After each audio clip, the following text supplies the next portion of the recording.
ทีนี้พบทางสูงเดมีมนุษย์และเทวดาบัดนี้เป็นยังไงคนที่มี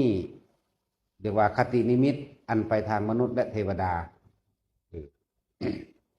พวกมนุษย์นะครับมันสินึกถึงศีลจากว่าล่ะอย่างหน่อยๆเฮาก็ได้เข้าวัดฟังธรรมเนี่ยก่อนสิตายมานี่หรือว่า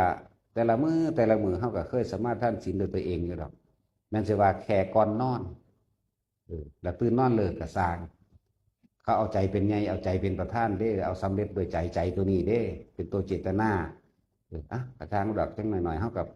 เป็นผู้รักษาศีลได้ผู้หนึ่งที่ตายปุ๊บก็ไปเป็นคนอยู่หรือเทวดาก็ได้จังซี่ส่วนที่เป็นคตินิมิตอย่างหนึ่งของพวกที่ไปเกิดเป็นเทวดาจังซี่มันจะเห็นวิมานสวยงามเดี่ยมยุบยับหรือเป็นประเภทคือเรื่องหงส์มารับจังซี่นะนี่หรือว่าเห็นพระป๊อปแป๊บๆกับไปตามพระเนี่ยเป็นภาพแบบนั้นนึกถึงบุญที่เจ้าของเคยเฮ็ดอย่างเช่นการดีใจได้สร้างโบสถ์ดีใจได้สร้างศาลาดีใจได้บวชพระดีใจได้ถวายบาตรถวายผ้าอาบน้ำฝนก็ตามดีใจได้ใส่บาตรมหามุนีปุ๊บมันจะเป็นภาพวิมานบัดนี้วิมานของสวรรค์พวกไปสวรรค์อย่างเช่นถ้ามีกะอุบาสกธรรมดาแล้วเราต้องไปสวรรค์สันหาสันหกคนเราเป็นคนที่มักฟังธรรมมักใส่บาตรสวดมนต์ทำวัดเป็นปกติของเราเองแต่ว่าก่อนเราสิตายในอาทิตย์นั้นน่ะเพราะว่าเราเป็นผู้มีสติดีอยู่ตลอดแล้วก็มักสวดมนต์ฟังธรรมพอดีเราป่วยเราไปว่าได้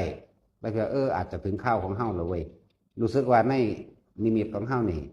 เห็นวิมานแต่ละหลังสั่นต่างๆมาเรื่อยเนาะนี่ไปว่าได้แล้วลูกบอกลูกมานั่นแหละนิมนต์พระมาแสดงธรรมให้พอฟังในหน้าพระในวัดเชตวันนั่นแหละออกมาเรื่อยแสดงธรรมบทนั้นบทนี้ที่พวกเข้ากับสมมตินี่เข้าใจว่าฟังสวดมนต์นั่นเองจริงๆเพิ่นแสดงธรรมเป็นนี่สิเป็นสวดมนต์บทนั้นบทนี้แต่ว่าไปที่นี่เราฟังไปรถทิพย์ของสวรรค์ทั้ง6สั้นนั่นแหละลอยเข้ามาหาเรานั่นน่ะนี่เราเอิ้นว่าคตินิมิตนะลอยเข้ามาหาเราแต่ว่าก็เล่าเห็นผู้เดียวเล่านั่นแหละแต่ว่าพระแสดงธรรมว่าท่านนี่จบก็เลยยกมือขึ้นไว้เดี๋ยวก่อนหยุดก่อนคำว่าหยุดก่อนนี่บอกพวกกันรถทิพย์ในสวรรค์ต่างๆหยุดก่อนจะพึ่ง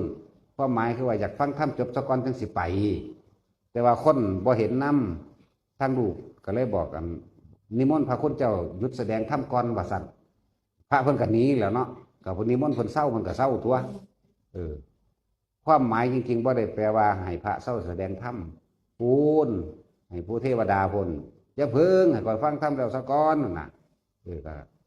พอตานคุยกับเทวดาทั้งพอตะมื่นตาข้างนี้ขึ้นมาเอาพระไปใส่เบิดเอาพอบอกว่าให้เมื่อกับเมื่อตัวเพิ่นกับเมื่อเงินบันวัดเพิ่นตัวกันบ่แม่นแบบนั้นพอบอกให้เขาว่า